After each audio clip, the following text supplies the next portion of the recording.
ওসমান হাদির মৃত্যু এক শূন্যতা এবং এক অসহায়ত্ব দেয়। হাদির মৃত্যু সবাইকে বলে আমরা আমাদের কণ্ঠস্বর হারালাম। ওসমান হাদির মৃত্যু ক্ষমতার শোক না, ছিল প্রতিনিধিত্বের শূন্যতা। প্রশ্ন উঠছিল, এখন কে কথা বলবে আমাদের হয়ে? হাদির মতো এইভাবে সত্য উচ্চারণ জনগণের জন্য কে করবে? কে সাধারণ মানুষের হয়ে সাধারণ মানুষের মধ্যে থেকে উঠে গিয়া ক্ষমতাকে চ্যালেঞ্জ করবে? হাদির জানাজায় এসছিল মূলত তরুণেরা আসছিল হাদির আদর্শ থেকে আদর্শ গ্রহণ করতে। ওইটা একটা ইতিহাসের শুরু। জিয়ার মৃত্যু ছিল ইতিহাসের মাঝখানে, হাদির মৃত্যু হলো ইতিহাসের শুরু। হাদির যেরকম মৃত্যু ছিল, একই ধরনের মৃত্যু ছিল মার্টিন লুথার কিং এর। এই দুইজনের মৃত্যুতেই তৈরি হয়েছিল একটা প্রতিনিধিত্বের ভ্যাকুয়াম, শূন্যতা। দুইজনেই ক্ষমতার শীর্ষেও ছিলেন না, রাষ্ট্রের আনুষ্ঠানিক কেন্দ্রেও ছিলেন না, কিন্তু সাধারণ মানুষের ভাষার প্রতিনিধি ছিলেন। তাদের মৃত্যুতে ক্ষমতার ভারসাম্য বদলায়নি, কিন্তু জনগণের মধ্যে তার কণ্ঠস্বর হারানোর শোক তৈরি হয়েছে। মানুষ প্রশ্ন করছে অসহায়ের মতো, উনি না থাকলে এই কথাগুলো কে বলবে? আজকে বলে না, হাদির মৃত্যুতে কে আমাদের মতো হয়ে এইভাবে কথা বলবে? কে আমাদের জন্য এইভাবে কথা বলবে? হাদির মৃত্যুতে এসে বলে না সবাই, কে এইভাবে এত সাধারণ ভাবে আমাদের কথাগুলো আবার বলবে? এইবার আসেন খালেদা জিয়ার মৃত্যু নিয়ে। খালেদা জিয়ার মৃত্যু একটা কমপ্লিটলি ডিফারেন্ট বার্তা দেয়। উনি রাজনীতিতে সক্রিয় ছিলেন না দীর্ঘদিন। ওনার মৃত্যুটা আসলে কি বার্তা দেয়? ওনার মৃত্যুটা আসলে কিসের প্রতীক? এই যে বিশাল জানাজা, এটা আসলে আমাদেরকে কি বলে, জাতিকে কি বলে? ওনার মৃত্যু একটা রাজনৈতিক অধ্যায়ের শেষ। খালেদা জিয়ার জানাজায় মানুষ ছিল অনেক, কিন্তু ওখানে রাজনীতি ছিল না, কারণ এটা ছিল ইতিহাসের সমাপ্তি, এটা কোনো সূচনা ছিল না। এখানে একটা প্রজন্ম তাদের কালেকটিভ স্মৃতির সাথে বিচ্ছেদের বেদনা সবার সাথে ভাগ করে নিতে আসছিল।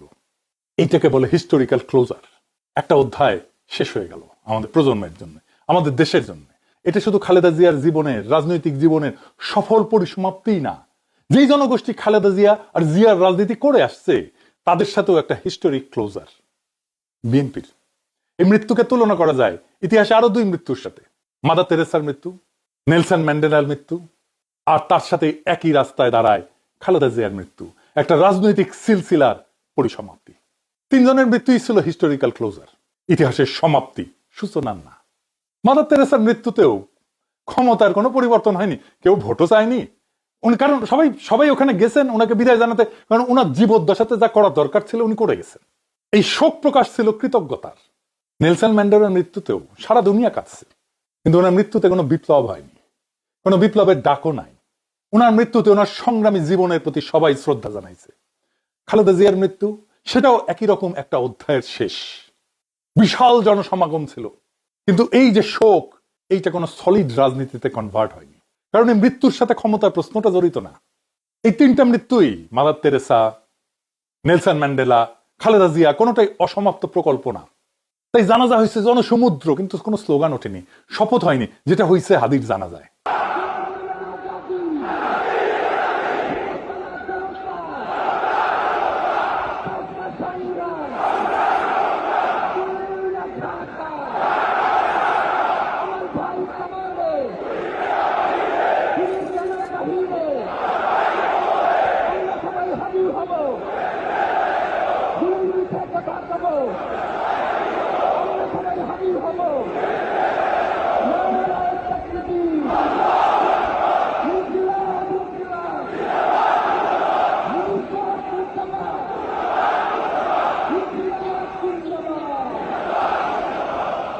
পার্থক্যটা শুধু এখানে, একইভাবে মাদার তেরেসার মৃত্যুতে একটা নৈতিক যুগের ক্লোজার হয়েছে, ম্যান্ডেলার মৃত্যুতে এক ঐতিহাসিক সংগ্রামের ক্লোজার হয়েছে, হিস্টোরিক ক্লোজার, আর খালেদা জিয়ার মৃত্যুতে হিস্টোরিক ক্লোজার হয়েছে একটা রাজনৈতিক অধ্যায়ের।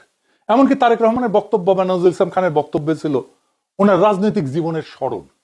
আমি মরহুমা বেগম খালেদা জিয়ার বড় সন্তান তারেক রহমান।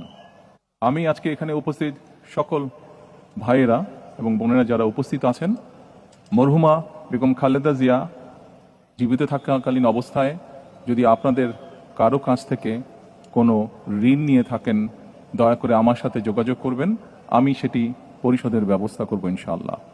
একই সাথে উনি জীবিত থাকাকালীন অবস্থায় ওনার কোনো ব্যবহারে, ওনার কোনো কথায় যদি কেউ আঘাত পেয়ে থাকেন, তাহলে মরহুমার পক্ষ থেকে আমি আপনাদের কাছে ক্ষমা প্রার্থী।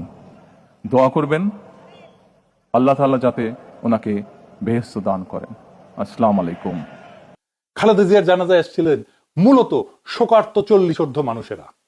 তারা সবাই খালেদা জিয়াকে একজন ভিকটিম হিসেবে দেখছে, হাসিনার ফ্যাসিবাদের সবচেয়ে মজলুমের মুখ হিসেবে দেখছেন খালেদা জিয়াকে। সেই খালেদা জিয়াকে বিদায় জানাতে সব কান্না থেকে ক্ষমতা উৎসরিত হয় না। কিছু মৃত্যু ইতিহাসের ক্লোজার হয়, ভবিষ্যৎ খুলে দেয় না। এগুলোই সেই মৃত্যু যেগুলো পাহাড়ের মতো ভারী কিন্তু নীরব। আমি আবেগকে অস্বীকার করতেছি না, প্রচুর আবেগ ছিল, আমাদের ভালোবাসা ছিল, শোক ছিল, কান্না ছিল, শ্রদ্ধা ছিল, কিন্তু এই আবেগটা রাজনৈতিক না, এই আবেগটা ঐতিহাসিক, হিস্টোরিক।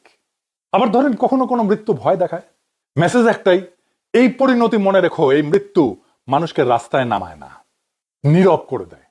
শেখ মুজিবের মৃত্যু ছিল সেই রকম ভয় দেখানো মৃত্যু, ক্রসফায়ারে হতভাগ্যদের মৃত্যু ওই রকম ভয় দেখানো মৃত্যুই ছিল।